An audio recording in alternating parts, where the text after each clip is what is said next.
What is it like to attend my ex-girlfriend and my wedding with my wife? It's been 5 years since I broke up with my ex-girlfriend. Yet she suddenly gave me a call. Her tone was still as condescending as ever. She informed me, "George, see you at the Civil Affairs Bureau. We're getting our marriage certificate." Just as I was completely confused and baffled, a row of bullet comments, like those in a live stream, suddenly floated before my eyes. On them was written, "Spare tire tool guy. Willow has come back to have you take over as the fallback." Heh. I lowered my head and kissed my daughter on the forehead. Then shouted toward the kitchen, "Honey, my ex-girlfriend said she's going to marry me today. Do you think I should go or not?" The next second, with a crack, from the kitchen came the sound of a cleaver splitting the chopping board. Chapter 1. The wind drifted in from the balcony, carrying the sweet scent of osmanthus from downstairs. Emma climbed up along my leg, her tiny hands clutching my collar, mumbling with a slurred little voice, "Daddy, hug." Jack was squatting on the carpet, stacking building blocks. When the 7th layer tilted, he slapped it down without hesitation, glanced up at me with a blank expression, and started over from the first layer. My son is 3.5 years old, and he already thinks like a demanding client. My phone vibrated on the coffee table. Caller ID, Willow. I stared at the name for 2 seconds. It wasn't still in my phone because I forgot to delete it. 3 months ago, when I had just returned to the country, Dominic insisted on stuffing her number into my contacts, saying it might be useful in case something came up. What business would I possibly have with her? I had said at the time. Dominic had patted my shoulder, wearing the knowing look of a seasoned veteran. "Bro, women, if you don't reach out to her, she'll reach out to you." Back then, I thought he was talking nonsense. Now, I'm starting to think that nonsense was oddly prophetic. I picked up the call. "George." Her voice carried an air of confident superiority, as if she had rehearsed this call in front of a mirror 3 times beforehand. 5 days from now, we register our marriage at the Civil Affairs Bureau." My brain paused for 0.3 seconds. Then she continued, "I only have one request. Hill Manor, you once promised me a once-in-a-lifetime wedding." She paused, her tone softening just a little. "You haven't forgotten, have you?" I looked at my daughter in my arms, still chewing on my collar, then at my son on the floor, expressionless as he rebuilt his block empire from scratch. 5 years ago, my throat felt a little dry. "Didn't we break up?" A laugh came from the other end, sweet, soft, and laced with absolute certainty. "Break up? I never agreed to that. You suddenly came back to the country. Wasn't it because you heard I was getting married?" I was speechless. "I came back because of business expansion in the Asia-Pacific region." She paused, then continued, "Don't worry, the person I'm marrying has always been you." Her voice flowed on, light and casual, carrying that unmistakable tone of "everything is under control." "As for Makoto, I hope you can be a bit more generous. During the 1,800+ days you were gone, he was the one by my side. I'm sure you can be tolerant of him." As her words fell, several lines of semi-transparent glowing text appeared in the air before me, like bullet comments. "Willow's inner thoughts," he answered. He answered, as expected, the moment he heard I was getting married. He came back. "This is a done deal. Hidden info, Makoto has been pursuing her for 4 years, and she never agreed. 3 months ago, after learning George had returned, she immediately announced her wedding. Fear level, 87%, she's afraid you won't actually show up. Bullet comments, the kind no one else could see. 5 years ago, after I woke up from that car accident, I somehow gained this bizarre ability. Whenever someone was hiding their true thoughts, suppressing strong emotions, or putting on an act, this kind of semi-transparent text would float above their head, just like the bullet comments on video platforms. Only I could see them. At first, I thought I had brain damage. Later, I realized these bullet comments had never been wrong. Some revealed people's true thoughts. Others displayed their emotional values. My former boss once patted my shoulder and told me to work hard. The bullet comments read, "Yuri first on next month's layoff list." A business partner smiled and said the price was negotiable. The bullet comments read, "Bottom line is 20% off, he's already prepared to go down to 25%. After 5 years, I'd gotten used to it. At this moment, the bullet comments were scrolling densely, every single one exposing her act. Chapter 2. I couldn't help it. I let out a laugh. Willow asked, "What are you laughing at?" There was a brief pause in her tone. "Nothing." I slid my thumb across the screen. "Willow, you might have gotten one thing wrong." "What?" I smiled. "I didn't come back to the country because you're getting married. Then you. I came back 3 months ago." I set Emma down from my lap. She wasn't happy about it, grumbling as she climbed back up again. I continued, "And I'm already married." The other end of the line went silent for 3 seconds. 3 seconds later, Willow said in shock, "What did you just say?" The bullet comments exploded too. Willow's inner thoughts, "Impossible. Absolutely impossible. Dominic said he was still single. Fear level, 97%. Heart rate spiking to 120 BPM. Subconscious, he's lying. He must be lying. I said. I lowered my gaze to Emma. She had finally had enough of chewing on my collar, lifted her little face, and smiled at me, revealing 4 tiny white teeth. Not only am I married, my daughter can already call me Daddy. Daddy, Emma shouted on cue. Jack didn't even lift his head, coldly adding, Dad. On the other end of the line, Willow's breathing turned rapid and shallow. You're lying, she said with certainty. You can think that, I replied. George. I cut her off. Gotta go. My wife's finished cooking. I hung up. Right then, the kitchen door opened. Anna walked out carrying a pot of soup. A few drops of oil stained her apron, and her hair was casually pinned up at the back with a chopstick. She glanced at me and set the pot down on the table. Who was that? My ex. She let out a simple "oh," lifted the lid, scooped up a spoonful of soup, blew on it, and brought it to Emma's lips. Emma took a sip, her eyes squinting with satisfaction. What did she say? Anna asked casually. She said she wants to marry me. Her hand paused for a moment. The bullet comments floated up. Anna's inner thoughts, here we go again. Emotional state, slightly annoyed, but extremely high trust in her husband. Strong sense of security. She didn't look up, continuing to feed Emma. And what did you say? Anna asked. I told her my daughter already calls me Daddy. And then Emma cooperated and called me Daddy, and Jack cooperated and called me Dad. Anna finally looked up, the corner of her lips curving slightly. Jack said Dad, not Daddy, I added. He's learned to communicate efficiently at 3.5, just like you. She shot me a look and pushed a bowl of soup toward me. Drink. Yes, ma'am. I picked up the bowl and took a sip. Pork rib and winter melon soup, perfectly simmered. The meat was tender, and the melon melted in my mouth. 5 years ago, when I left, I thought I'd never fall for anyone again in this lifetime. Then I met Anna. She wasn't the kind of person who stunned you at first glance. The first time we met was in a supermarket in Vancouver. She was standing on tiptoe trying to reach a bag of flour on the top shelf. 3 attempts. Still out of reach. Then she turned, saw me, 6 foot tall, and without a word,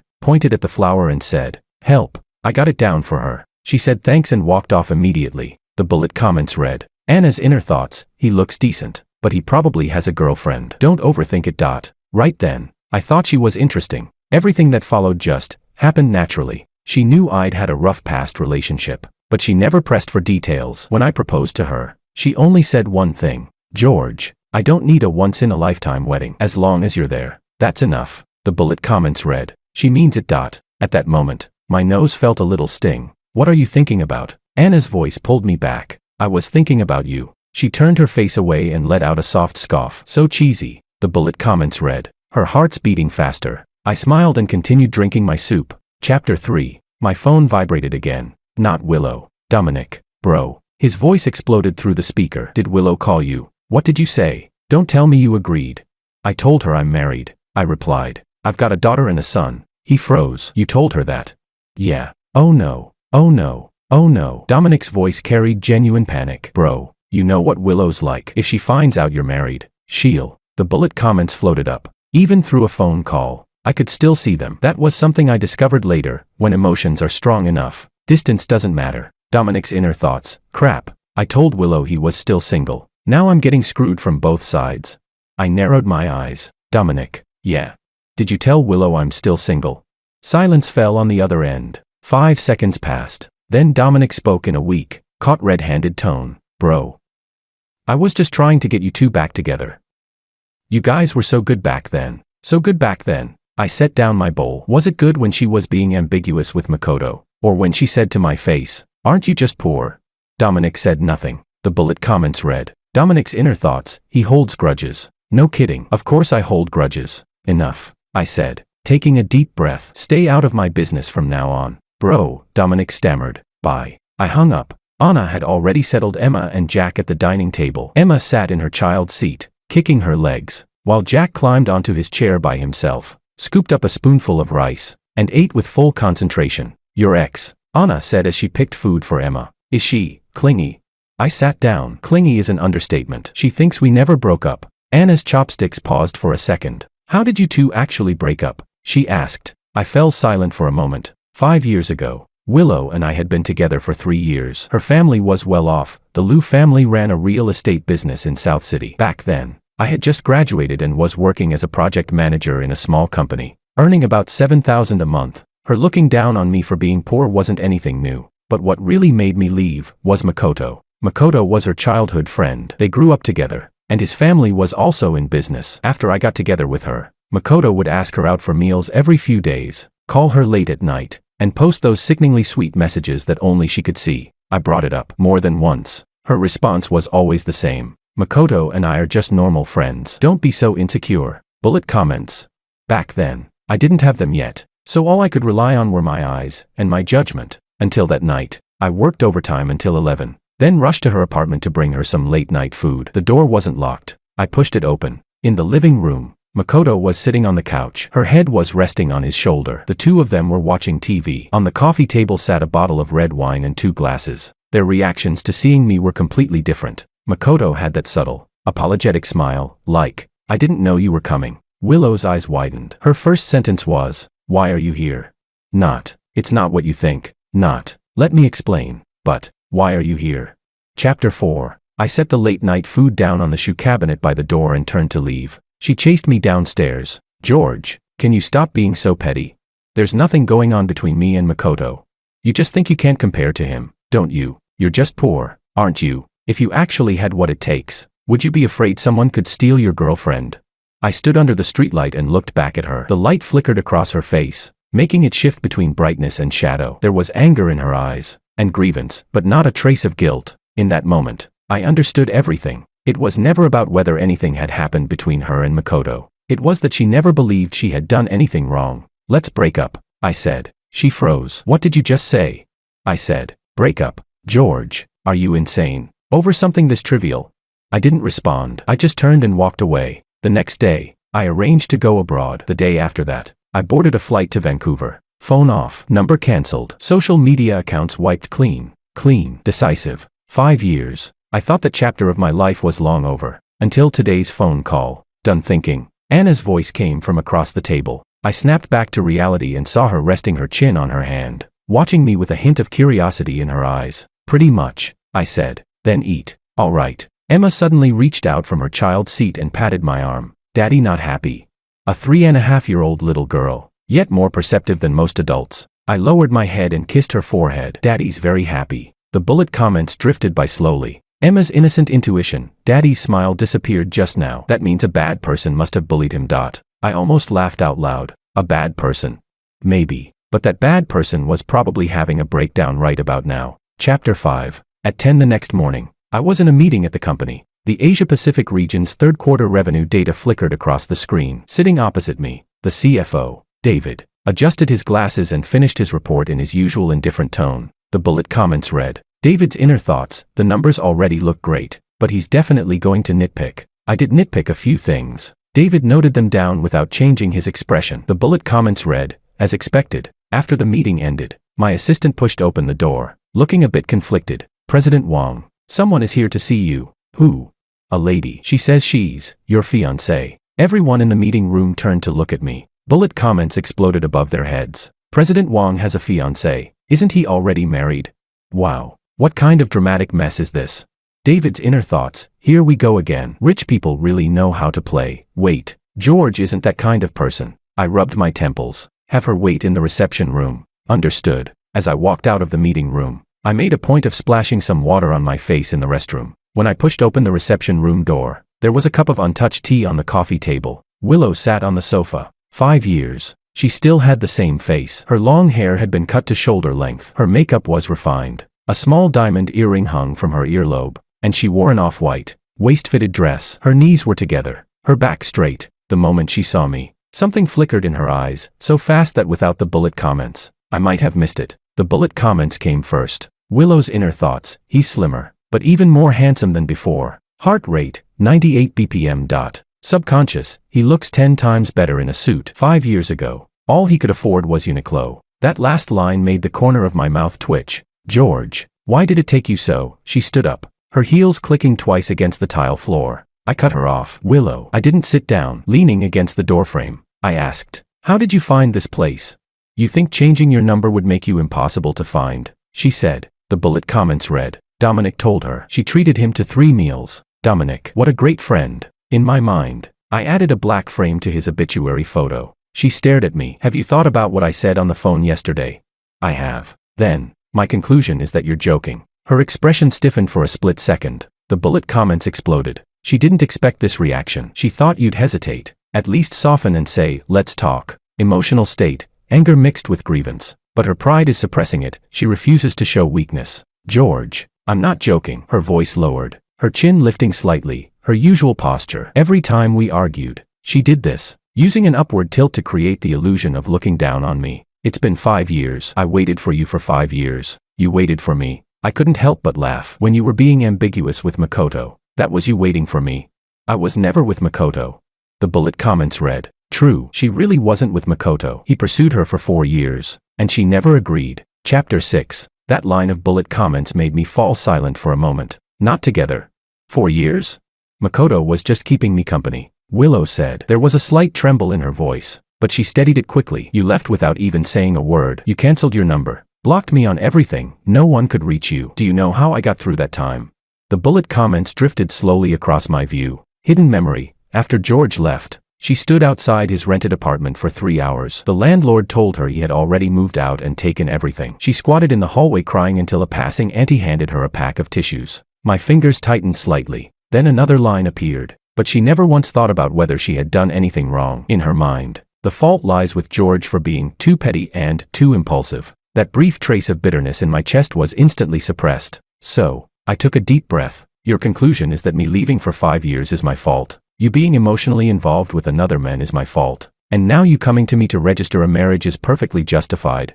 She snapped. I was not emotionally involved with him. I asked. Then at 11 at night, with your head on his shoulder, drinking red wine together, what do you call that? Her lips pressed tightly together. The bullet comments read. She wants to say, I had too much to drink that night. But she knows that excuse doesn't hold. She wasn't drunk. Silence spread through the reception room for a few seconds. Then there was a knock on the door. My assistant appeared again with that complicated expression. President Wong, there's another visitor. He says he's Miss Lu's friend. Before I could respond, a man's voice came from down the hallway. Willow, why did you come here? Didn't we agree to come together? Makoto. He pushed the door open and walked in. 5 years hadn't changed him much. About 5 feet 10 inches. Average build. Wearing a well-tailored navy suit, a Patek Philippe watch on his wrist, real or fake, who knows? His hair was meticulously styled, and he wore that familiar smile I knew all too well, gentle, harmless, with just a hint of, I'm a good guy, branding. Bullet comments flooded above his head. Makoto's inner thoughts, finally meeting the main guy. George seems to be doing all right. This office space, at least mid-level management. Heh, nothing special. Makoto's objective, he came with Willow to show. See. She's already mine. But his real goal is to use the Lu family's connections to secure land for South City redevelopment. Makoto's true evaluation of Willow, good looks, useful family background, but high maintenance. Marrying her would mean putting her on a pedestal. Once I get the land, I can slowly cut ties. That last line made my brow twitch slightly. So that's it. Makoto pursued her for 4 years, not out of love, but for the Lu family's resources. George. Makoto extended his hand toward me. His smile perfectly composed. Long time no see. I didn't take it. His hand froze in midair. The bullet comments read. Who are you trying to impress? Back then, you weren't even worth a finger of mine. Sure, you're wearing a decent suit now, but your level hasn't changed. Makoto. I gave a slight nod as acknowledgement. What are you here for? I'm here to pick up Willow. He walked naturally to her side, resting his hand on the back of her chair, not touching her, but close enough to suggest possession. I heard you were discussing marriage registration. The bullet comments read. Willow's inner thoughts, there he goes again, showing off his presence in front of George, annoying. But I can't drive him away now, I need George to get jealous. Chapter 7. Well, both of them had their own hidden agendas, each using the other, and neither of them realized it. No, more accurately, they both believed they were the one in control. There's nothing to talk about regarding marriage registration, I said, slipping my hands into my pockets. I'm already married. Makoto's smile froze. The bullet comments read. Damn, married. Then does Willow still have any value? Wait, if he's married and Willow gives up, will she turn around and accept me? No. The land deal is more urgent. I need to stabilize her first. This guy's thought process was spinning faster than my company's financial system. Married. Makoto looked surprised. His brows furrowed briefly before smoothing out again, forcing a congratulatory smile. Well, congratulations. When did that happen? 3 years ago. Do you have kids? Twins. 3.5. The reception room fell silent. Willow's fingers tightened around her bag strap. The bullet comments read. Willow's inner thoughts, twins. He got married the second year after he left. How could it be that fast? Did he already have someone else while we were still together? If I could respond to bullet comments, I would have typed a giant sentence above her head. Is there something wrong with your logic? Who was the one getting emotionally involved with someone else first? But I couldn't. This ability only lets me see, not reply. Makoto sighed. Willow. He turned to her, lightly touching her shoulder. The bullet comments read, deliberate comforting gesture. Acting. Looks like it was a misunderstanding. Let's go. Don't disturb him any further. Willow didn't move. She stared at me, her eyes slightly red, but she clenched her teeth, refusing to let the tears fall. George, tell me you're not lying. I'm not lying. I don't believe you. I reached over, picked up my phone from the table, tapped a few times, and turned the screen toward her. It was my phone wallpaper. This morning, before I left, Emma and Jack were sitting on the living room sofa. Emma was flashing a crooked peace sign at the camera, while Jack held a cup of milk with his usual expressionless face. Willow stared at the screen, her body going stiff. The bullet comments read, the girl's nose looks like his. The boy's eyebrows look like his. They're his biological children. He really is married. He really has kids. Emotional breakdown in progress. Heart rate 120 BPM. Breathing irregular. Tear ducts pushed to the limit. Inner monologue. Why? Why is he living so well? I waited for him for 5 years. 5 years. And him. He got married the second year after leaving, and even had twins. Her hand trembled slightly as she stood up. Her heels clicked twice against the floor. Let's go. Her voice was extremely low as she said it to Makoto. Makoto glanced at me. The bullet comments read, this guy's luck is pretty good. His wife gave him twins, but judging by the office size, he's probably only making around $1 million a year at most. Not a real threat. He smiled and nodded. We'll head out then. Let's grab a meal together sometime. No need, I said. His smile stiffened for a moment before he took Willow's hand and left. After the door closed, I sat on the sofa for 2 minutes. My phone rang. A message from Anna. Emma drew a picture at kindergarten today. The title is, My Daddy is a Big Tiger. The teacher asked her why, and she said Daddy is very scary when he's angry. There was a photo attached. In Emma's drawing, a round, orange tiger stood among a group of small animals, its mouth wide open. I stared at the tiger, which looked more like a panda, for 5 seconds,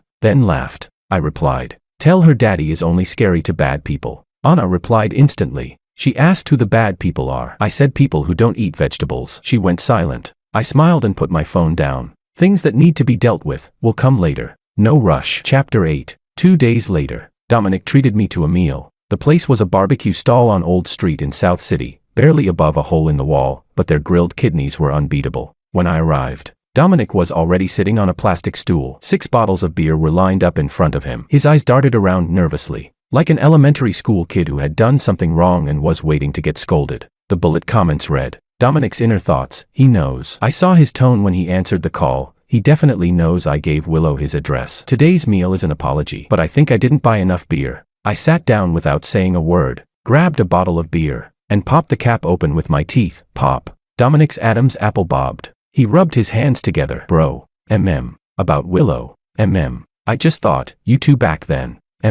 Don't just me. He slapped the table, then immediately shrank back. The bullet comments read, will he hit me? Probably not. Right. We've been brothers for 15 years. 15 years can't lose to an ex-girlfriend, right? Actually, it probably can. Dominic. I took a swig of beer. Did you give her my company address, my phone number, and my home address too? His face turned pale, then green. The bullet comments read, I didn't give her the home address. I still have some principles. He lowered his head, his voice barely louder than a mosquito. The company address and phone number, yeah, I gave those, but I absolutely didn't give her your home address. Do you believe me? The bullet comments read, true, I do. He let out a long breath of relief. I slammed the beer bottle lightly onto the table. But 3 meals aren't enough to make up for it. You owe me 10. 10. He yelped. Even this place costs over $300 per meal. I shrugged. The trouble you caused me is worth $30 million. He shut up. The skewers arrived, lamb, kidneys, chicken wings, grilled eggplant, covering the table. The owner, a stocky man with a buzz cut, glanced at us. The bullet comments read, these two look like they're going to drink a lot. Better bring extra peanuts. I tore off a piece of lamb and shoved it into my mouth. The chili powder exploded on my tongue. As I chewed, I said, so, tell me, what's Willow been up to lately? Dominic opened another bottle, took a big gulp, and wiped his mouth. After you left, she wasn't doing too well. Not well. Yeah. His expression turned complicated. For the first half year, she was looking for you everywhere. Your co-workers, your landlord, your college classmates, anyone she could contact. She did, but she couldn't find you. And then, The bullet comments slowly appeared above his head. The truth Dominic knows, after searching for George for half a year and failing, Willow fell seriously ill. She was hospitalized for half a month. After she was discharged, her personality changed a lot. She stopped hanging out with friends and stopped reaching out to anyone. That's when Makoto began approaching her more frequently. I kept chewing my skewer, saying nothing. Later, Makoto kept pursuing her. Flowers, gifts, accompanying her to work late, attending social events with her. You know what Willow's like, stubborn, prideful. But she never said yes. Why? I asked. She said. Dominic scratched the back of his head. She said she was waiting for someone to come back and apologize. My chopsticks paused for a second. The bullet comments read. Dominic's judgment. She's not waiting for an apology. She's waiting for George. She's too proud to admit she was wrong. But she can't let go either. Makoto is just a substitute. No, not even that. More like a tool to prove she's still desirable. I stuffed another piece of meat into my mouth and chewed for a long time. She knows I'm married, I said. Dominic's expression grew even more complicated. She knows. After leaving your company the day before yesterday, she apparently sat in her car for 2 hours without getting out. Makoto was waiting outside, but she wouldn't open the door. The bullet comments above Dominic's head read. Makoto posted a status update at the time. The photo was Willow's car. Caption, she's too stubborn, but I'll always wait. I almost threw up. So fake, it's obviously just for show. Chapter 9. I let out a cold laugh in my mind. I had already seen Makoto's bullet comments. In his eyes, there was no Willow, only the Liu family's land. Dominic. Yeah. What kind of person do you think Makoto is? He thought for a moment. A pretty calculating guy. Handles things flawlessly. And he does seem attentive to Willow, at least on the surface. But I always feel like what? I can't quite put it into words. Just a feeling. The way he treats her, it's too textbook. Like he memorized a script. I looked at him. The bullet comments read. Dominic's intuition is actually spot on. He may be unreliable sometimes, but his judgment of people has always been good. You're not wrong, I said. What do you mean? Nothing. Eat. Dominic grumbled. You're worse than Willow, starting something and not finishing it. I laughed and clinked my beer bottle against his. 10 barbecue meals, not one less. Fine. Fine. Damn you. The bullet comments read. He's relieved. His brother isn't actually mad. By the time we finished eating, it was already 9 p.m. I walked home under the streetlights, my shadow stretching long across the ground. My phone buzzed, a text from an unknown number. George, I've already booked the wedding venue at Hill Manor. You don't have to come register the marriage, but you must come to the wedding. 3 days from now, 2 p.m. Willow. No bullet comments appeared, because it was a text, not a real-time interaction. She wasn't within range of my ability, but I didn't need the bullet comments to guess what she was thinking. She was gambling. Gambling that I'd show up out of curiosity. Gambling that I still had even the slightest attachment to her. Gambling that the moment I saw the wedding venue, I'd remember the once-in-a-lifetime wedding I promised her 5 years ago. I put my phone away. When I got home, the living room lights were on. Emma was already asleep. Jack was still in the living room, leaning against the sofa armrest, reading a picture book with the same serious expression he'd use for a financial report. Anna sat beside him, knitting something, looked like a scarf. Without looking up, she said, "You're back." Been drinking. 2 bottles. Go take a shower. You smell like barbecue. Yes, ma'am. As I passed the sofa, I bent down and kissed Jack on the forehead. He frowned slightly and looked up at me. The bullet comments read. Jack's inner thoughts. Dad's breath stinks. Fair enough. When I came out of the shower, Jack had already been carried to bed by Anna. She was sitting on the edge of the bed, looking at her phone, the screen light reflecting on her face. Anna. There's something I need to tell you. She put down her phone and looked at me. Willow booked a wedding venue at Hill Manor. Says it's 3 days from now at 2 p.m. Wants me to go. Her expression didn't change. The bullet comments slowly appeared. Anna's inner thoughts. Is this woman insane? He already said he's married and she still won't give up. Calm down. Calm down. The fact that George told me means he's not hiding anything. But Hill Manor. She's serious. Are you going? She asked. What do you think? She thought for a moment. If you don't go, she'll come to us. If you do go, she'll think there's still a chance.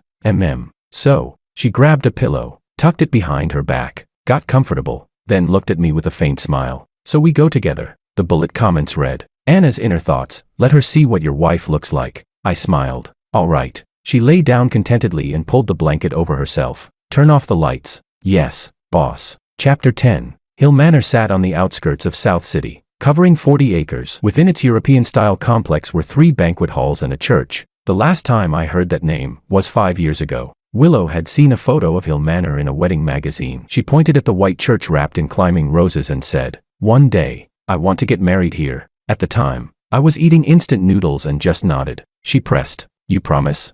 Then you'd better start saving. Booking Hill Manor for a day costs at least $500,000. $500,000. Back then, I could only save $40,000 a year, but her eyes were shining. So I said, all right, I promise. Looking back now, I was unbelievably naive. At 1:45 p.m., my car pulled into Hill Manor's parking lot. Anna sat in the passenger seat, wearing a light yellow dress. Her hair fell naturally over her shoulders, and she had on light makeup. She didn't usually bother with makeup today. She had clearly made an effort. The bullet comments above her head read, "Is this dress too youthful? Whatever. It looks good. Let her see what the real deal looks like." I couldn't help but smile. She glanced at me. "What are you smiling at?"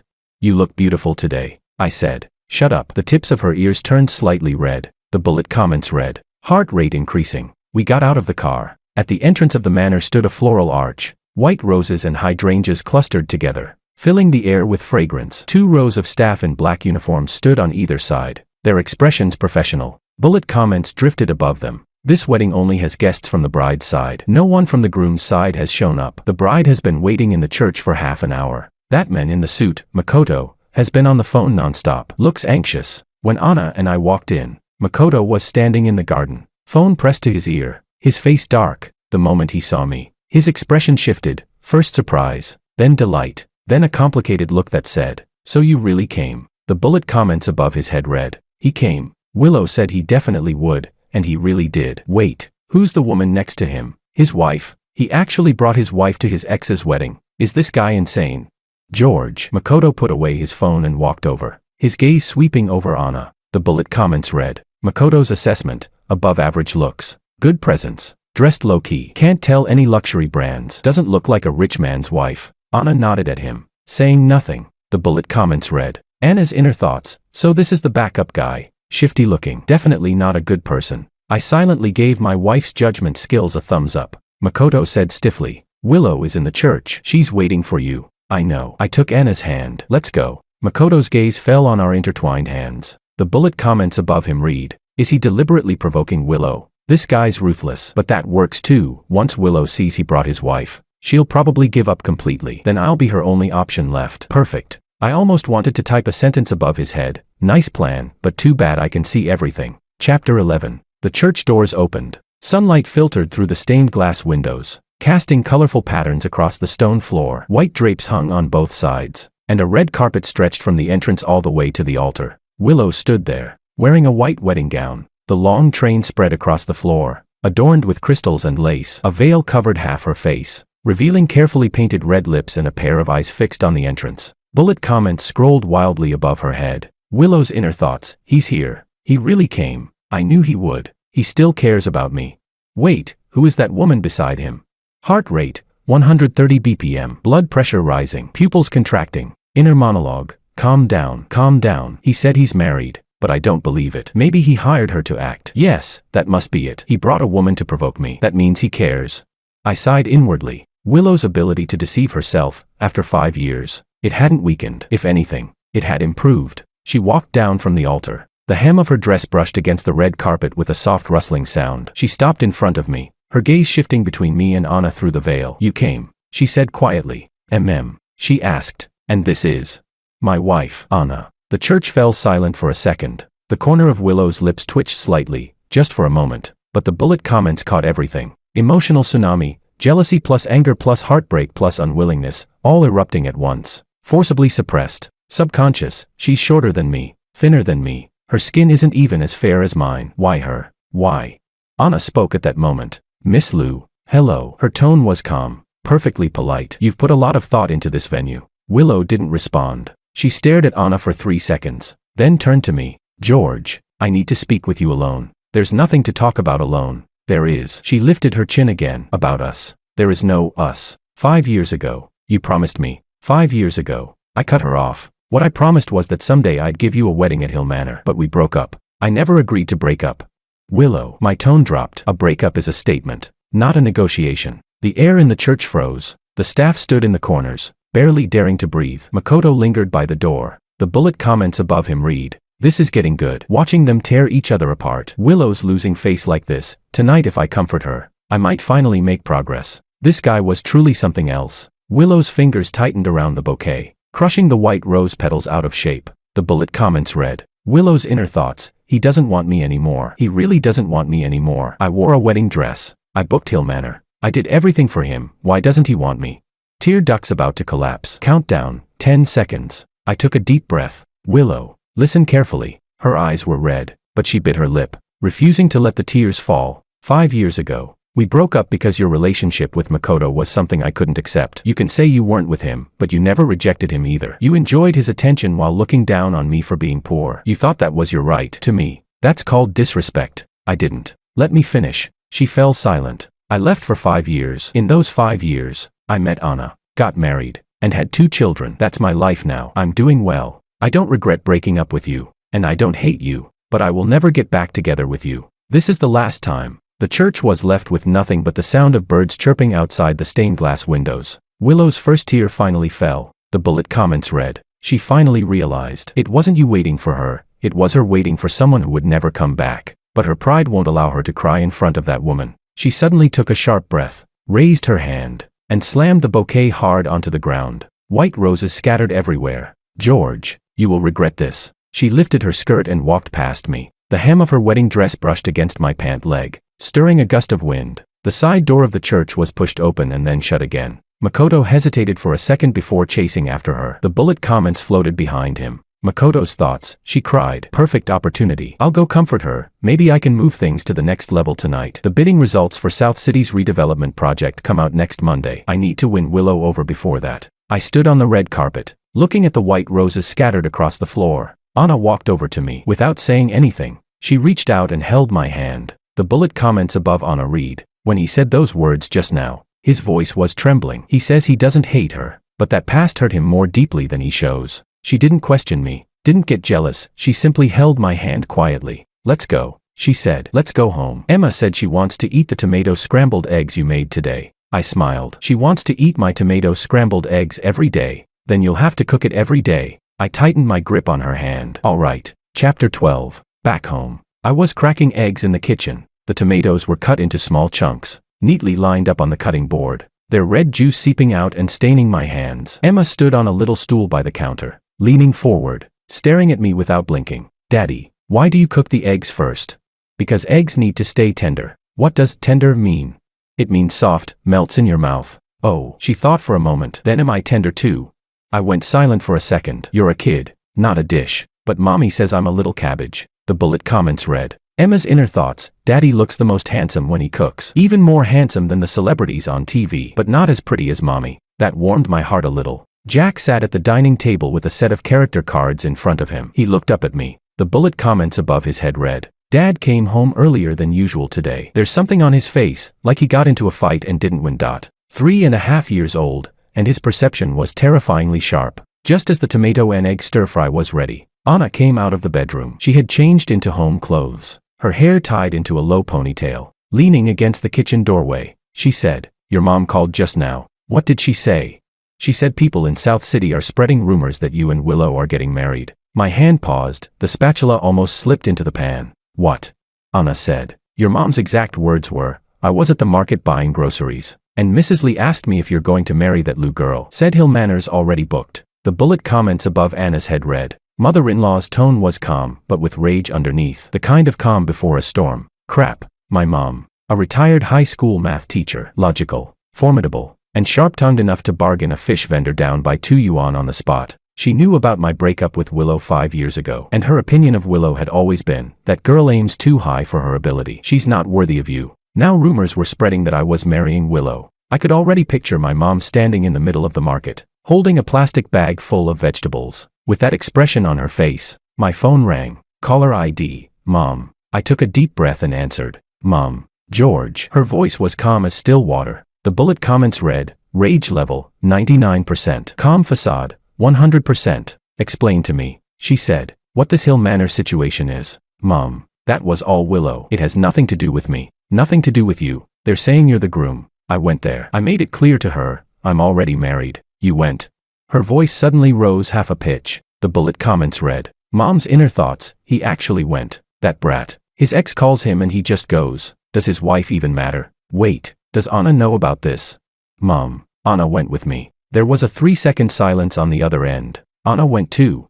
Yeah, we went together. I went to make things clear. Mom, don't worry. I'm not worried. Her tone softened slightly. The bullet comments dropped from rage level 99% to 68%. But you settle this completely, she said. Don't let your wife feel wronged. And don't let that Lou girl come bothering you again. I understand. And one more thing, she added after a pause. That Mrs. Lee at the market, I'll clear things up with her tomorrow. The bullet comments read, Mom's plan, go to the market tomorrow, bring a family photo, physically shut Mrs. Lee up. Maybe enlarge a photo of Emma and Jack and stick it on the fridge. No, not visible enough, post it online. My mom's combat power had always been top tier. Chapter 13. After hanging up, I leaned against the stove and took a breath. Anna walked over and carried away the plate of scrambled eggs with tomatoes. She asked, What did your mom say? I replied, She told me to handle it. She paused for a moment. I don't think this is something Willow could stir up on her own. What do you mean? She said. A venue at the level of Hill Manor requires at least $200,000 as a deposit. Could she really make that decision alone? I looked at her. Her expression, however, was calm. I narrowed my eyes and asked, You're saying the Liu family knows about this? Anna nodded. At least her mother does. The bullet comments read, Anna's reasoning, a woman books a wedding venue worth $500,000 on her own, yet hasn't even confirmed the groom. That doesn't look like impulsiveness, it looks like planning. Someone is pushing her to do all this from behind the scenes. The most likely possibility is her family. The motive is unclear, but it must be tied to profit. My wife comes from a science and engineering background. She approaches things through cause and effect, and relies on logic, and her line of reasoning reminded me of Makoto's bullet comment. The base price for South City's old district redevelopment will be released next Monday. South City redevelopment. The Liu family is in real estate. If the Liu family currently needs some kind of external force to secure that redevelopment land. I started connecting the dots in my head. Willow's forced marriage push, Makoto's 4 years of persistent devotion, the South City redevelopment land, and the project segment I quietly secured after returning to the country 3 months ago. A segment I haven't told anyone about yet. Interesting. Anna, what is it? I said thoughtfully. You're right. This isn't that simple. She glanced at me but didn't ask further. Let's eat. The food's getting cold. All right. Emma was already impatiently poking at the eggs with her spoon. Jack glanced at the tomato scrambled eggs, and the bullet comments read, It should taste the same as last time. Dad's cooking is very consistent, like a robot. Son, are you complimenting me or insulting me? The next day, I had my assistant investigate 2 things. First, which companies are currently bidding on the South City redevelopment project. Second, the flow of funds in Makoto's company over the past 6 months. At 4 in the afternoon, my assistant placed a stack of documents on my desk. The South City redevelopment project has a total investment of $2 billion, divided into 4 segments. Among the companies participating in the bidding, the top 3 are Liu Real Estate, Baitian Properties under Makoto, and Orange Capital, registered after I returned to the country, under my cousin's name. That's right, Orange Capital is mine. 5 years ago, when I went abroad, I had nothing. But during those years in Vancouver, thanks to my ability to see bullet comments, I almost never lost in business negotiations. The other party's bottom line, what they were thinking, their true intentions. The bullet comments spelled everything out clearly. In 3 years, I turned a small trading company into one with an annual revenue of $200 million. After returning to the country, I didn't make a big show of it, partly because of my personality, and partly because I wanted to see what kind of faces those people who once looked down on me would make now. When my assistant laid out Makoto's fund flow in front of me, my brows furrowed.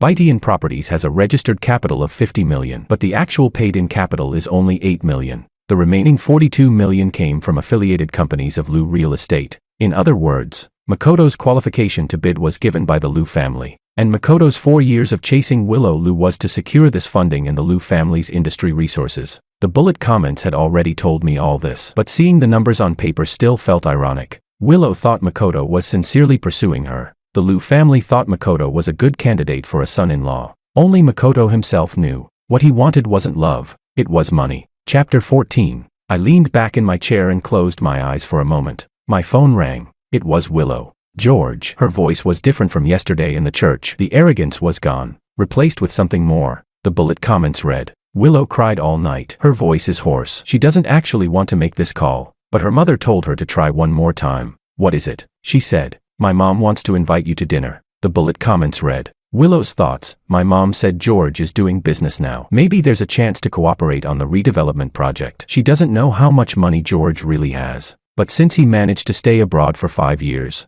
He must have some foundation. So, just as Anna predicted, the Liu family had their eyes on me, not as a son-in-law, but as a business partner, and Willow had been pushed forward by her own mother. Used as a tool. I asked, when? Tomorrow night. You pick the place. Swan Hotel. 7 o'clock. All right, but I have one condition. What?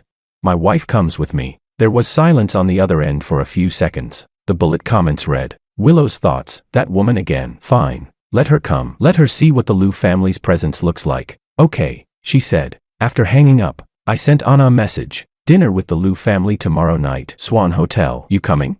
She replied instantly. I'm going. Might as well get a good look at them, so I won't fail to recognize them if I run into them at the market later. I chuckled. Then I made another call. David, help me check the audit report for the third segment of the South City redevelopment project, especially the underground pipeline section. What's going on?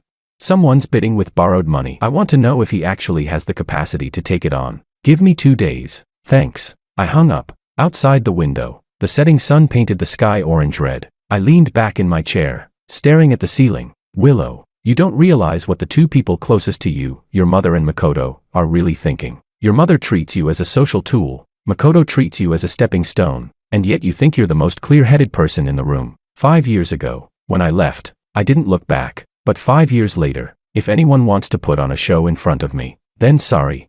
I can see every single bullet comment in the room. Chapter 15, Swan Hotel, top floor private room. Outside the floor-to-ceiling windows lay the glittering lights of South City. Anna and I arrived 10 minutes early. Today, she wore a dark green silk blouse paired with black trousers. Her hair was tied up, revealing her slender neck. On her earlobes were the jade earrings I gave her last year, understated. But anyone with knowledge could tell they weren't cheap. The bullet comments read, Anna's thoughts, I must not look shabby today. Not to compete with that woman, but for George's sake. I squeezed her hand. Don't be nervous. I'm not nervous. The bullet comments read, heart rate, 85 beats per minute. Slightly above normal. I said, not nervous at all. She shot me a glare. At exactly 7, the private room door opened. Willow walked in first, followed by a woman in her 50s, her mother, Patricia. Patricia was well-maintained, dressed in a Chanel suit, her hair styled in large curls, a jade bracelet on her wrist. She walked with an imposing presence. Bullet comments flooded above her head.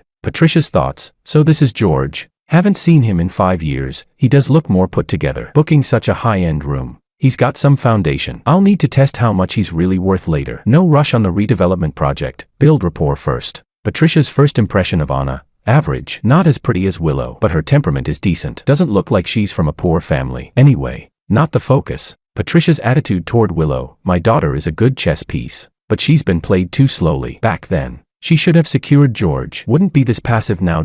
I sneered inwardly. A good chess piece. Her own daughter, reduced to a piece in her eyes. George. Patricia walked over with a bright smile. So enthusiastic she was just short of grabbing my hand and calling me son. 5 years no see. You've really made something of yourself. Booking such a big room. You're too kind.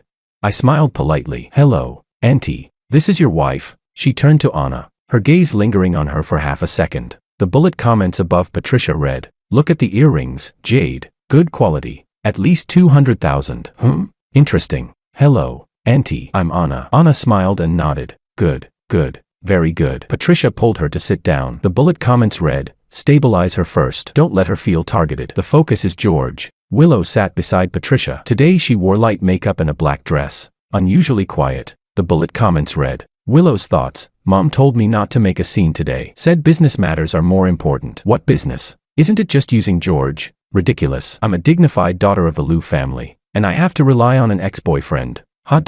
Yet every few seconds, her gaze drifts toward George, then quickly pulls away. The dishes arrived. A standard high-end business banquet, abalone, lobster, matsutake soup, the full display. Patricia began probing. George, I heard you were doing trade overseas. Started with trade, later shifted into investment. Investment. Her eyes lit up. The bullet comments read, here it comes, the real topic. She asked, so what do you think of the domestic market, right now? South City's real estate industry. Auntie, I set down my chopsticks. Are you asking about the South City redevelopment? Her smile stiffened for a second. The bullet comments above Patricia read, this kid is so direct. Damn, my whole setup just went to waste. She asked, you already know. I took a sip of tea. South City redevelopment has 4 segments. Liu Real Estate is currently bidding on the second and third. For the third segment, There's a competitor called Bytian Properties, Makoto's company. Patricia's expression changed. How do you know that? I'm in investment, I said calmly. I have my sources. Chapter 16. The bullet comments exploded above her head. He even knows the name of Makoto's company. He's been abroad for 5 years and back for only 3 months. How does he know South City's business circle so well? What exactly is his background? Willow also lifted her head. Her expression complicated. The bullet comments read. Willow's thoughts. He's changed so much. Back then, he couldn't even keep track of grocery prices at the market. Now he's talking about project segments and bidding. What exactly has he gone through these past 5 years? Auntie. I set down my teacup and said, let me add one more thing. Makoto's Bytian Properties has a registered capital of 50 million, but only 8 million is actually in place. The shortfall comes from affiliated companies of Lu Real Estate. The moment those words landed, the temperature in the room seemed to drop 5 degrees. Patricia's fingers tightened around her chopsticks. The bullet comments read. Patricia's thoughts. How does he know this? This is internal, only I, old Lou, and finance know. Did he investigate us? Willow's face turned pale. What do you mean? Her voice tightened. What do you mean the shortfall comes from Lou's affiliated companies? Patricia quickly cut in. Willow, we're eating. These business matters can wait. Mom. Willow turned to her. Makoto's company is using our family's money. The bullet comments above Willow read. More than 40 million. Mom gave Makoto more than 40 million. When did that happen? Why didn't she tell me? Patricia's composure finally cracked. Willow, this is an investment. She lowered her voice. Makoto's company has advantages in the redevelopment project. We're taking a stake. There will be dividends later. Investment. Willow's voice rose. Under what name? Under the pretense of me marrying him. No, Mom. Willow slammed her hand on the table, making the dishes jump. She shouted sharply. You were pushing me to marry George while investing more than 40 million into Makoto. Which side are you even on? The bullet comments read. Patricia's thoughts. Damn it, damn it, damn it. Why is this girl turning on me in front of outsiders? I was laying out both options. If George doesn't work out, Makoto is the backup. What's wrong with that? I leaned back in my chair, silent. Anna quietly sipped her soup. The bullet comments above her read. Good grief, a mother using her own daughter as a bargaining chip on both sides. This family is even more outrageous than I thought. Willow's eyes reddened, but this time it wasn't because of me. She looked at her mother as if seeing her for the first time. You asked me to come to this dinner tonight, not to help me win George back, she said slowly, word by word, but to talk business. Patricia said nothing. The bullet comments read. Patricia knew she had been seen through, but she didn't think she was wrong. In her worldview, marriage was always an exchange of interests. Her daughter's feelings were merely part of the bargaining chips. Willow stood up. Her chair scraped harshly against the floor. I'm leaving. Willow. Don't call me. She grabbed her bag and turned to leave. At the door, she paused. She didn't turn back, but the bullet comments drifted slowly across. George was right. 5 years ago, he left. 5 years later, I finally realize there isn't a single person by my side who truly cares about me. Not my mom, not Makoto, only him, and he's gone too.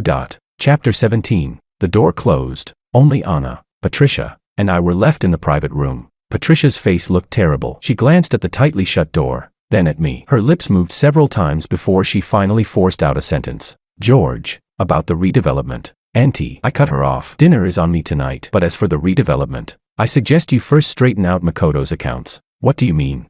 Makoto's Bytian property suffered an actual loss of 16 million 3 months ago due to an overseas investment project. He never reported this loss to you. Patricia's face instantly turned pale. She was stunned. 16 million.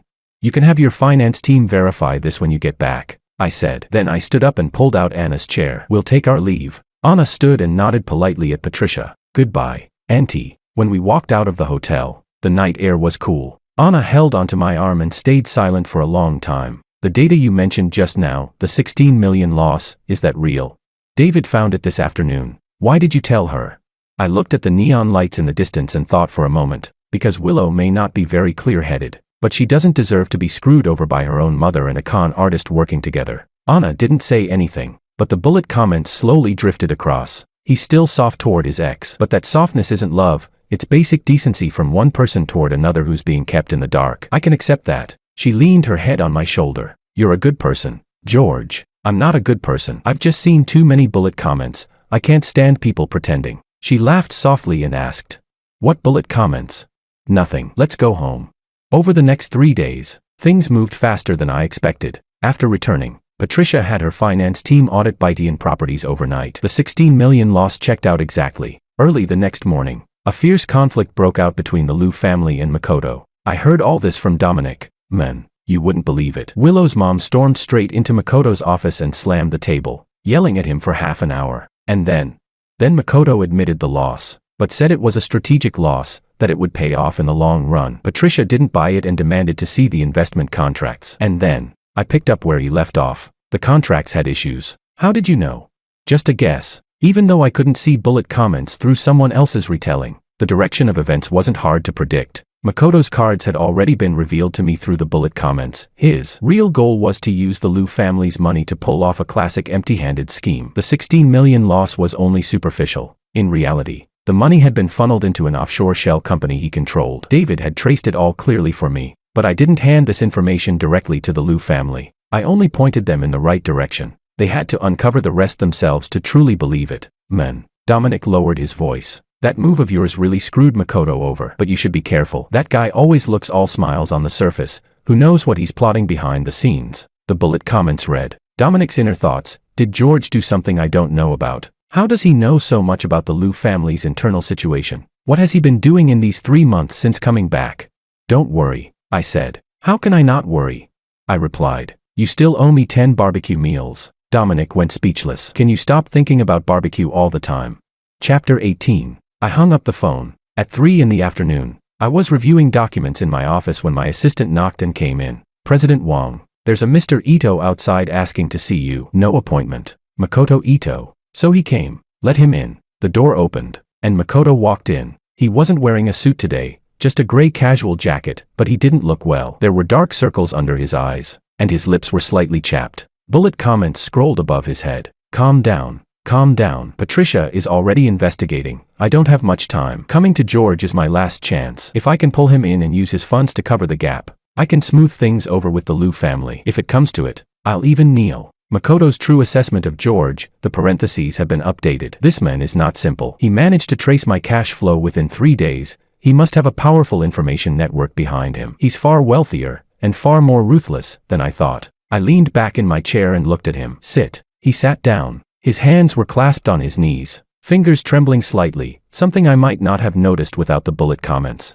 George. His voice tried to stay steady. Let's talk openly. Go ahead. South City redevelopment. 3rd segment, you're bidding too, right? I didn't deny it. His brow twitched. The bullet comments above Makoto read. So he is bidding. Orange Capital is his. I didn't find out earlier, it's registered under someone else's name. This guy hides things too well, he said. If we cooperate. Leaning forward. You provide the capital. I provide the industry connections. We take down the 3rd segment together. Profit split. 60-40. You take 60. The bullet comments read. Makoto's real plan. Agree to 60-40 first. Then find a way to alter the contract terms once we're inside. He brings the money. I bring the operations. And in the end, I take the real profit. Same trick I used on the Liu family. I looked at his bullet comments. The corner of my mouth twitching slightly. Even at this point, he was still thinking about scheming against others. Makoto. Yes. Do you know why I exposed your situation to Patricia at the dinner? His expression froze. The bullet comments read. Makoto's inner thoughts. He did it on purpose. Those things he said at dinner. He deliberately sabotaged my relationship with the Liu family. Why? He's already broken up with Willow. So why does he still care? I spoke slowly. It wasn't for Willow, and it wasn't to compete with you for the project. Then why? I said. Because you're fake. His face changed. I shrugged. You chased Willow for 4 years. She thought you were sincere. Her mother thought you were a reliable business partner. But you're neither. What do you mean? I let out a cold laugh. You funneled Liu family money into your own shell company. You inflated project budgets in the redevelopment bid. You kept Willow hanging for 4 years without even holding her hand, because you thought she was too much trouble. Chapter 19. With every sentence I spoke, Makoto's face grew paler. Makoto's inner thoughts. How does he know all this? The shell company. The inflated project budget. Even what I really think about Willow. How does he know everything? Is he monitoring me? No, impossible. Then how is he doing this? George. He shot to his feet, kicking his chair back. Have you been investigating me? No need to investigate. I looked at the dense stream of bullet comments above his head. People like you can't hide anything. It's all written on your face. His breathing quickened. Makoto's inner thoughts. Stay calm. He's bluffing. There's no way he has all the evidence. The shell company. Only I and my overseas lawyer know. He's trying to bait me. Yes. He's bluffing. I can't panic. He forced himself to calm down and sat back in his chair. George. Everything you just said, do you have proof? You want to find out? Silence. The bullet comments read. Makoto's inner thoughts are in violent conflict. The urge to run and the gambler's instinct are battling for control. In the end, fear wins. He stood up. Let's end this conversation here. All right. He turned and walked toward the door. At the threshold, he paused, then looked back. George, you won't win. I have connections in the evaluation process for the third redevelopment segment. The bullet comments. He's bluffing. His connections are already wavering because of the fallout with the Liu family. He knows he can't hold on much longer, but he refuses to admit it. Take care, I said. The door closed. I sat there for a while, then picked up my phone and called David. David, I want the full trace report on Baitian Properties offshore shell company funds in my inbox before the end of the day. It's already in progress. One more thing. Go ahead. Set up a meeting with the chief engineering auditor for the redevelopment project. Tell them Orange Capital wants to conduct due diligence. Got it. After hanging up, I opened the window to let in some air. The sun was setting, leaving a streak of gold and red across the horizon. My phone buzzed. Anna sent me a photo. Emma and Jack were in the living room. Emma was holding up a drawing, a chubby tiger wearing a tie, with a few crooked words written beside it. Dad wins. I stared at those words for a long time. My nose stung a little. I replied, Dad will definitely win. I'll make barbecue tonight. Emma sent a voice message immediately. Yay. Jack didn't say anything, but Anna followed up with a text. Jack heard barbecue and his lips twitched. Translation, he's very happy. I laughed. This is my life. Not some dramatic rise of a destined king. Not some grand feud between powerful families. Just an ordinary man who can see bullet comments, living a quiet life with his wife and children. As for Willow and Makoto, what's coming can't be stopped. Chapter 20. The evaluation meeting for the third segment of the South City redevelopment project began promptly at 2 p.m. on Monday. Location, conference room, 7th floor, South City Planning Bureau. 3 companies participated in the evaluation: Liu Real Estate, Baitian Properties, and Orange Capital, each sending representatives. I walked into the conference room alone, dressed in a dark gray suit. David sat beside me, and 3 bound bidding documents were placed on the table. The representative from Liu Real Estate was one of the Liu family's vice presidents, in his 50s, balding. The bullet comments above him read, Vice President's inner thoughts. The boss said we must secure the third segment today no matter what. But our quoted budget is too high. I don't feel confident. Ever since the issue with Makoto, our cash flow has been tightening. The representative from Baitian Properties was Makoto himself. He sat across from me, dressed sharply in a suit, his hair meticulously styled, but the color of his lips was off, pale. The bullet comments read, Makoto's inner thoughts. This is a gamble. If I don't secure the segment today and can't recover Liu family funds, my company won't last the month. How much does George really know about what he said last time? Doesn't matter. Stay steady. Stay steady. The evaluation began. Each company presented their proposal in turn. Liu Real Estate's proposal was standard, nothing impressive, but no major flaws either. Baitian Properties' proposal was presented personally by Makoto. His speaking skills were indeed strong. Even the bullet comments acknowledged that. Clear logic, solid data, and well-crafted slides. But bullet comments simultaneously appeared above several members of the evaluation panel. BYTEON's proposal looks polished, but the cost estimation for the underground pipeline is clearly underestimated. With that workload, their quoted price won't cover it. They're playing a low-price bidding trick. Baitian Properties meets the qualification requirements, but I've heard their recent cooperation with Liu Real Estate ran into issues. Could there be risks in their cash flow? Among the 3, Orange Capital looks the most promising so far, but we still need to see the actual substance of their proposal. It was my turn. I stood up and turned on the projector. My proposal had no flashy elements. It was all solid engineering calculations, cost analysis, and risk assessments. The underground pipeline costs were broken down to the material and installation method of every single pipe. The construction timeline was detailed down to each phase and milestone. Because David had an engineering background, the proposal he helped me prepare ensured every number could withstand scrutiny. After the presentation, the evaluation panel's bullet comments were almost completely one-sided. This is what a professional proposal looks like. Compared to the other 2, it's on a different level. Orange Capital's financial strength is sufficient as well. Registered capital of 120 million. Fully paid in. No issues. Basically decided. Just need to go through the formalities. Makoto's expression grew increasingly grim. Makoto's inner thoughts. It's over. His proposal crushed mine. I can tell from their expressions, they're already leaning toward Orange Capital. My low-price strategy is useless. He laid out the real costs, making my quote look like a joke.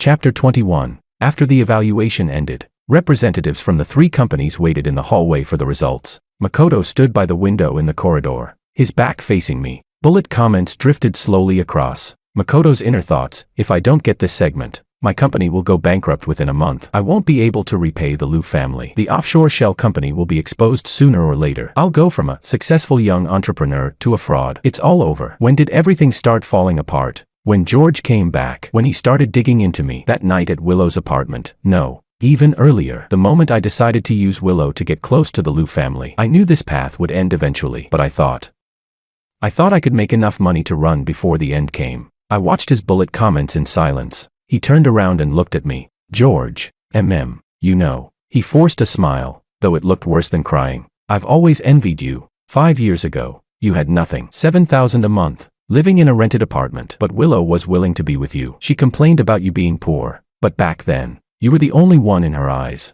I chased her for 4 years. Flowers, gifts, staying late with her at work, accompanying her to social events. Do you know what she said to me the most?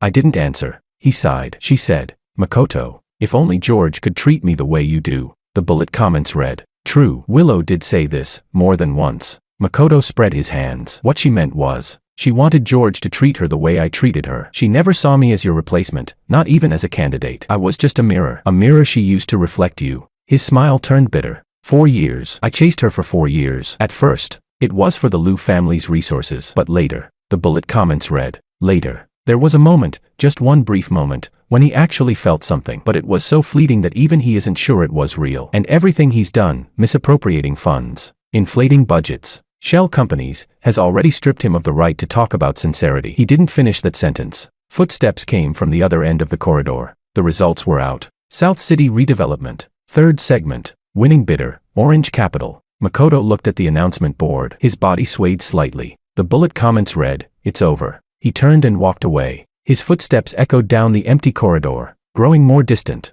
When I stepped out of the planning bureau building, the sunlight made me squint. My phone rang. It was Willow. Hello, George. Her voice was soft, as if she had just been crying. I heard about it. The redevelopment. Makoto, did he really deceive our family? I replied. Ask your mother. She should have verified everything by now. There was silence on the other end for several seconds. The bullet comments read. Willow's inner thoughts. Mom finished investigating Makoto this morning. The shell company. Inflated budgets. Misappropriated funds. It's all confirmed. Out of 42 million. Less than 10 million can be recovered. Mom was so furious she smashed a vase in the study. Makoto's phone is unreachable now. He's disappeared. I asked. He ran. The bullet comments had already told me, but I needed confirmation from her. Her voice was thick with emotion. Phone's off. Company dissolved. He's nowhere to be found. I asked. How do you feel? Chapter 22. Willow was silent for a long time before saying, I don't know. The bullet comments read. Willow's real feelings. No heartbreak. She was never truly attracted to Makoto. But there's a sense of humiliation, being used for 4 years by someone she never respected. Being used feels worse than being rejected. George, what is it? She said. Thank you. The bullet comments. She means it. This is the first time in 5 years she has said thank you to George. No need. She said. I know I did a lot of stupid things. The bullet comments read. This is also true. It's the first time she's admitted she did something stupid. She said. Forcing you to marry me. Making a scene in front of your wife. Thinking about it now. I feel like I was out of my mind. She let out a self-mocking laugh and continued. But I don't know what to do. It's been 5 years. I don't know how to let go. The bullet comments drifted slowly. Willow's deepest inner thoughts. It's not that she can't let go of George. It's that she can't let go of her 23-year-old self, the version of her who was adored by George and believed the whole world revolved around her. What she misses isn't this man, but that time when she was loved. But that time is gone. She knows it. I stood on the steps outside the planning bureau, looking at the clouds in the distance. Willow, yeah. You don't need to let go of me. You need to let go of yourself. There was a long silence on the other end. Then she sniffed and said, the way you talk now, it's really different from before. I replied. People change. You will too. She went quiet again for a few seconds. George, yeah.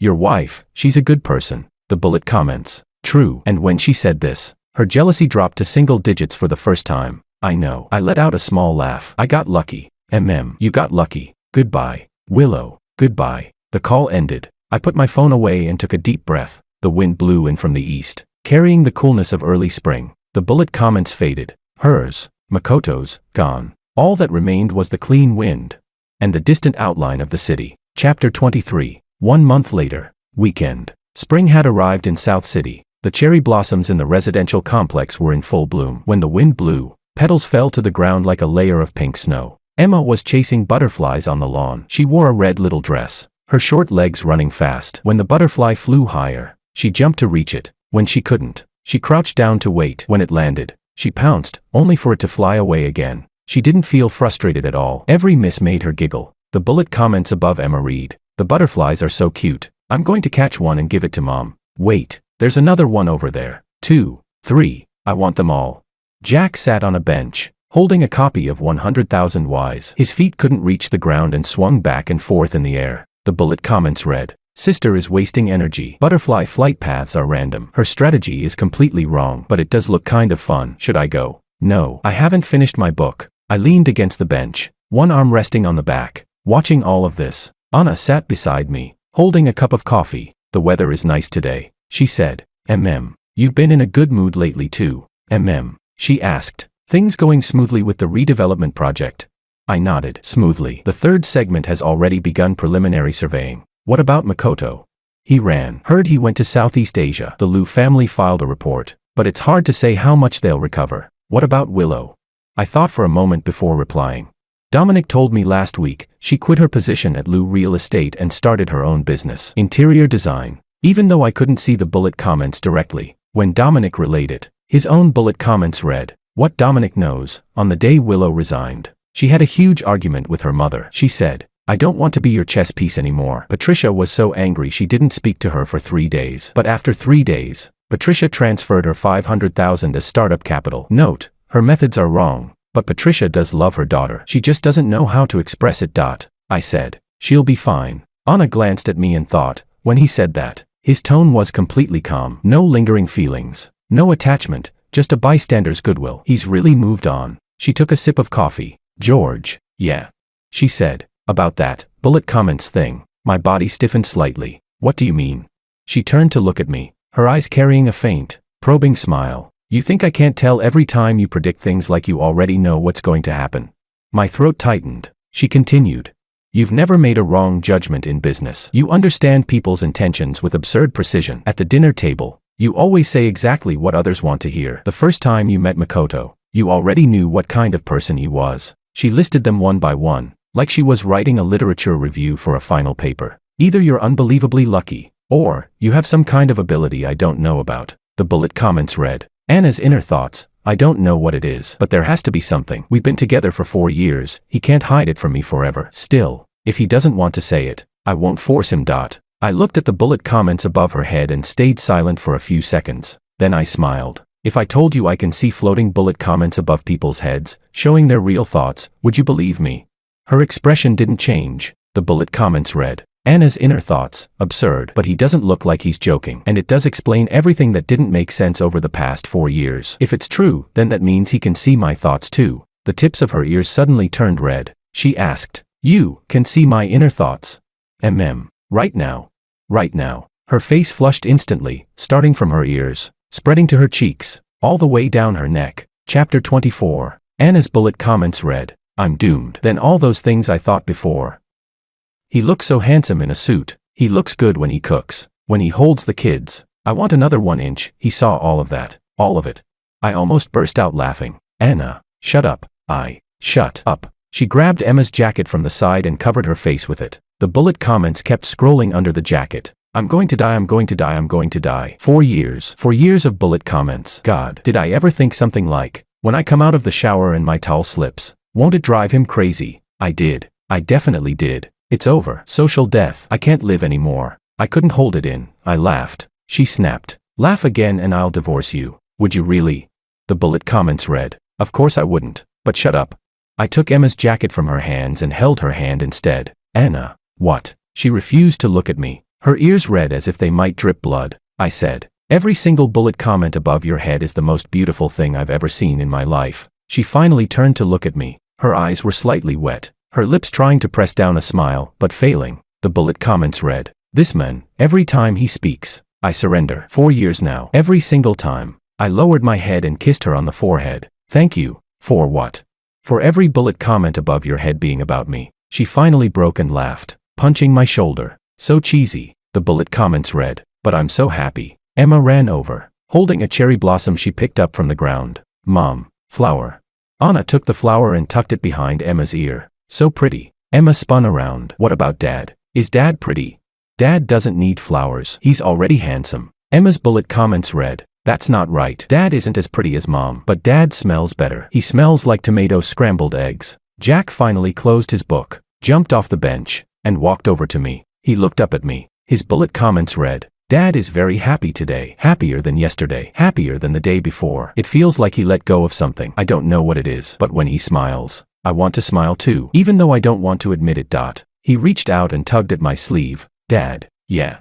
Carry me. I froze for a second. 3.5-year-old Jack had always been the type to just call me Dad and leave it at that, never acting spoiled. This was the first time he asked to be held. I bent down and picked him up. His small arms wrapped around my neck, his face resting against my shoulder, his soft hair brushed against my chin. Jack's bullet comments read, Dad's shoulders really are broad, like a small mountain. Safe. Holding him, I looked at the cherry blossom trees in the distance, at Emma running across the lawn, at Anna smiling at me with her coffee in hand. Bullet comments floated above everyone's heads. My daughter's innocence.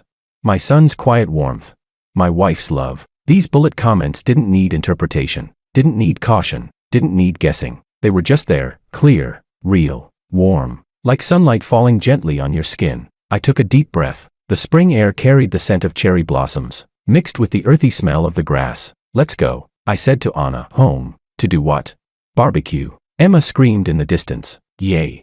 In my arms. Jack's shoulders trembled slightly. The bullet comments read, he's smiling. I smiled too. This is my story. A man who can see bullet comments, who spent 5 years walking out of his past, 3 months resolving entanglements, and a lifetime guarding the one person who doesn't need bullet comments above her head, because everything is already written on her face. Even without the bullet comments, I know.